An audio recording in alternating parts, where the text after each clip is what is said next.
آج ہم Peshawar high court میں اور خرم ذیشان میں اور ہمارے جو جنرل سیٹ کے کینڈیڈیٹ ہیں خرم ذیشان صاحب جو ہمارے سینٹ کے کینڈیڈیٹ ہیں جن کے کاغذات نامزدگی بدقسمتی سے الیکشن کمیشن نے اپنی روایات کو ہمارے خلاف قائم رکھتے ہوئے مسترد کیے، ان کی شدید مذمت کرتے ہیں، بلکہ پاکستان کا بچہ بچہ اس کی مذمت کرتا ہے کہ جو سینیٹر تمام بڑی کمیٹیوں میں اس نے قانونی پیچیدگیاں CCLC جیسی کمیٹی، ججز کو ہائی کورٹ اور سپریم کورٹ کے ججز کی کمیٹی جو اپوائنٹ کرتی ہے اس کا ممبر ہیڈ ہونے کے، الیکشن کمیشن جو ہے الیکشن کمیشن کے ممبران کا تقرر جو کمیٹی کرتی ہے، چیف الیکشن کمیشن کا جو تقرر کرتا ہے اس کمیٹی کا ممبر، اس کے اگر کاغذات نامزدگی ٹیکنوکریٹ وہ نہیں ہے تو میں سمجھتا ہوں پھر سگریٹ بیچنے والے، گھی کا کاروبار کرنے، ناجائز کاروبار کرنے والے، زمینوں کا غیر قانونی سوسائٹیوں کا کاروبار کرنے والے، وہ پھر سینٹ کی زینت ہوں گے اور وہ عوام کے مسائل کو اجاگر کریں گے،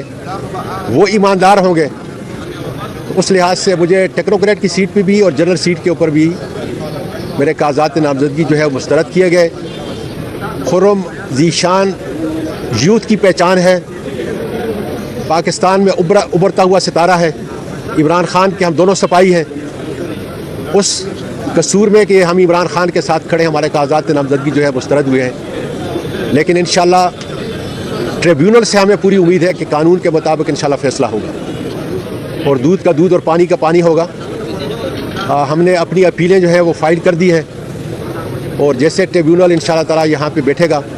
ہم اپنے وکلاء کے ساتھ قانون آئین کے مطابق اپنا مقدمہ پیش کریں گے اور انشاءاللہ تعالی جیت جو ہے وہ حق کی ہوگی۔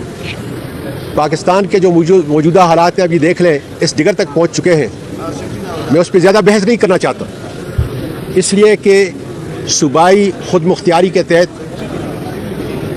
چیف منسٹر علی امین گڈاپور، اس کی کابینہ اور اس کا اسپیکر اور اس کی پوری اسمبلی بااختیار ہے کہ گورنر نے خیبر پختونخوا کے اندر جو اجلاس بلایا ہے کیا وہ قانونی اور آئینی ہے۔ ایک قانون کے طالب علم کی حیثیت سے میں نہیں چاہتا کہ میں اس کے اوپر جو ہے کوئی بحث کروں، اس لیے کہ یہ میرے دائرہ اختیار سے تجاوز کر جائے گا اور میرا خیال ہے کہ انہوں نے کابینہ کا اجلاس جو ہے بلا لیا ہے اور ظاہر ہے کہ مشاورت ہوگی، جو قانون دان ہیں، جو آئین کے روح رواں ہیں، اور اس کے بعد انشاءاللہ وہ فیصلہ کریں گے۔ اچھا یہ بتائیے، ایک تو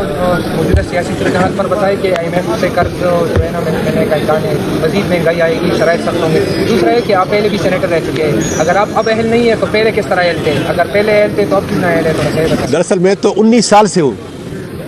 شاید ایک آدھ اور سینیٹر ہوگا جو مجھ سے زیادہ، جس طرح رضا ربانی شاید ہوگا اور ایک آدھ دوسرے ہوں گے، تو میں سب سے سینئر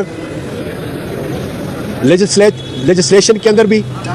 اور پارلیمنٹیرین کی حیثیت سے بھی سب سے زیادہ سینئر ہوں، لیکن وہی ہے کہ چونکہ عمران خان کے ساتھ کھڑا ہوں،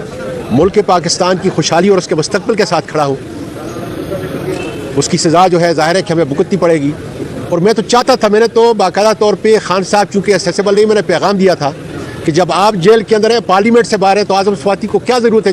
پارلیمنٹ میں جانے کی؟ لیکن دوستوں کے اصرار کے اوپر جو ہے پھر میں نے اپنے کاغذات نامزدگی جو ہے داخل کی ہے اور اس کا جو حشر ہوا آپ کے سامنے ہے۔ خرم بھائی آپ بتائیں، آپ کا تعلق خیبر پختونخوا کے کس ضلع سے ہے؟ یہ کسی ہمارے صوبے کا حق نہیں تھا کہ وہ سینیٹر کھڑا ہو جاتا اور منتخب ہو جاتا؟ میرا تعلق کوہاٹ سے ہے، کوہاٹ میں ہی میری پیدائش ہے، یہیں پہ میری پرورش ہے اور کوہاٹ سے میرا جو ہے تو آبائی تعلق ہے، ابھی کا نہیں۔